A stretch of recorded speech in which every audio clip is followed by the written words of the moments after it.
Bismillahirrahmanirrahim. Assalamualaikum warahmatullahi wabarakatuh.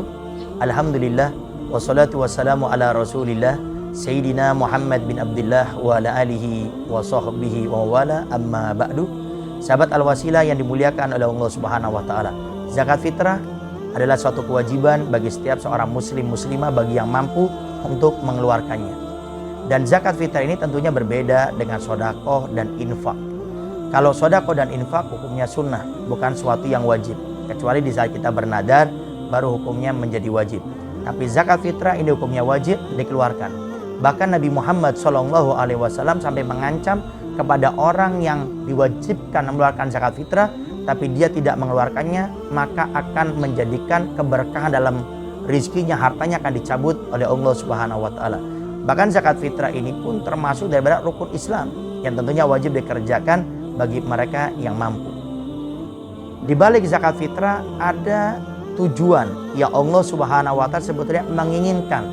Di balik kewajiban zakat fitrah ini nanti banyak kebaikan-kebaikan yang akan kita lakukan setelah kita mengeluarkannya. Sampai disunahkan di saat seorang yang mengeluarkan zakat tidak mewakilkan orang lain untuk memberikan zakatnya, tapi dia sendiri disunahkan dalam syariat untuk memberikan zakatnya kepada fakir miskin tersebut atau daripada 8 golongan tersebut.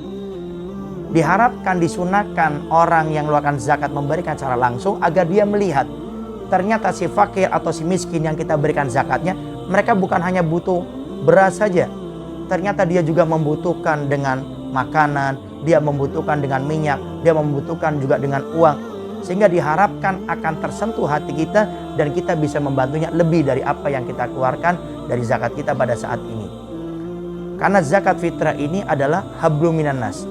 Bagaimana Allah ingin menyentuh hati kita untuk memiliki tali yang kuat perhatian dengan manusia, dengan diwajibkan kita mengeluarkan zakat. Maka jangan sampai di saat kita sudah mengeluarkan zakat, kita sudah dididik di bulan Ramadan, khususnya dengan diwajibkan mengeluarkan zakat, keluar bulan Ramadan, malah kita tidak berusaha untuk memperhatikan orang-orang yang fakir dan miskin di antara kita.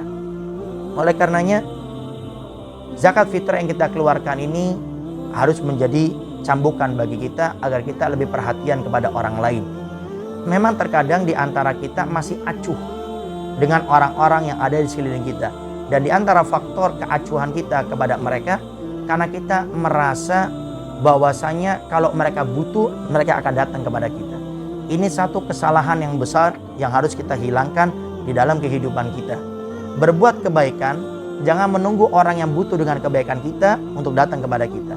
Tapi orang yang hebat dalam berbuat kebaikan adalah orang yang berbuat baik tanpa dimintain tolong oleh orang yang butuh dengan kebaikan kita. Dan inilah orang-orang yang Allah firmankan dalam Al-Quran, fastabiqul khairat, berlomba-lombalah kalian dalam berbuat kebaikan. Tidak usah menunggu di saat kita harus berbuat kebaikan. Maka para ulama mengajarkan kepada kita, kalau kita ingin mudah bersedekah atau membantu orang, dengan kita selalu mengingat kita yang butuh. Bukan orang lain yang butuh dengan bantuan kita, tapi kita yang butuh. Karena hakikatnya nanti di akhirat kebaikan-kebaikan yang hari ini kita lakukan akan dikembalikan kepada kita. Khususnya dari harta yang kita keluarkan itu akan kembali kepada kita. Bahkan sebagian ulama mengatakan orang-orang yang saat ini sudah meninggal dunia, seandainya mereka dibangkitkan oleh Allah Subhanahu wa taala, maka mereka berkeinginan untuk bersedekah. Kenapa? Karena mereka sudah melihat bagaimana besarnya keutamaan daripada orang yang bersedekah, khususnya sedekah yang dinamakan jariyah, yang mengalir. Di saat kita memberikan makan kepada orang, memberikan minum kepada orang, memberikan harta kepada orang, itu akan menjadi jariyah bagi kita, akan mengalir. Belum lagi di saat kita membantu orang, orang tersebut ternyata orang yang soleh, orang yang baik, dan dengan kebaikan-kebaikan yang dilakukan dengan perantara kita memberikan sebagian harta kita kepadanya, maka akan menjadi jariyah bagi kita. Belum lagi ternyata orang-orang yang kita bantu betul-betul sangat membutuhkan, maka kita pun akan mendapatkan pahala yang tentu lebih besar.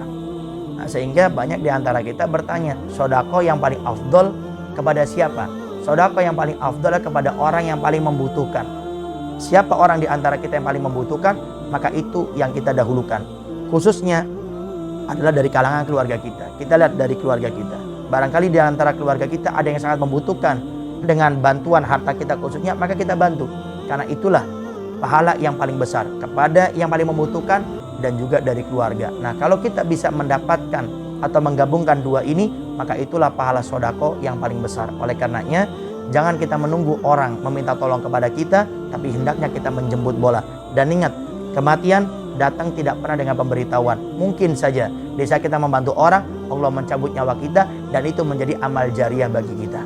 Sahabat Al-Wasilah yang dimuliakan oleh Allah Subhanahu wa taala, semoga kita bisa termotivasi dan mengambil hikmah di balik diwajibkan zakat fitrah agar kita lebih perhatian membantu orang lain, dan semoga Allah memberikan kita kesadaran bahwasanya di saat kita membantu orang, hakikatnya itu untuk diri kita, bukan untuk orang lain. Wassalamualaikum warahmatullahi wabarakatuh.